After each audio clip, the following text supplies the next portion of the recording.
about this question. It's like pilgrim.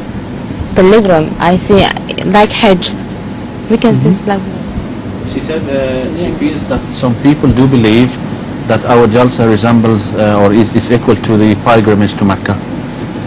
No, it has nothing to do with that institution, which was founded from the ancient times.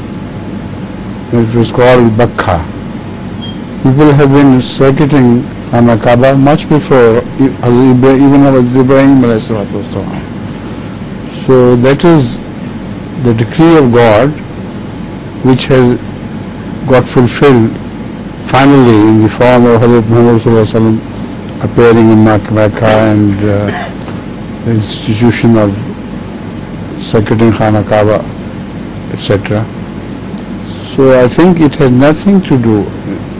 In fact, I don't think, I'm sure, 100% sure that it has nothing to do with the Jalsa Salana of Qadian.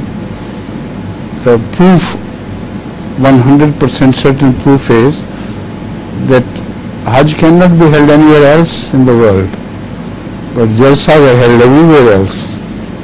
See? To shut the mouths of those who object, you can say, in Germany, Jalsa Salana I am going now, in Indonesia, Jalsa Salana. So Hajj can't rotate everywhere in the world, but Jalsa does, right?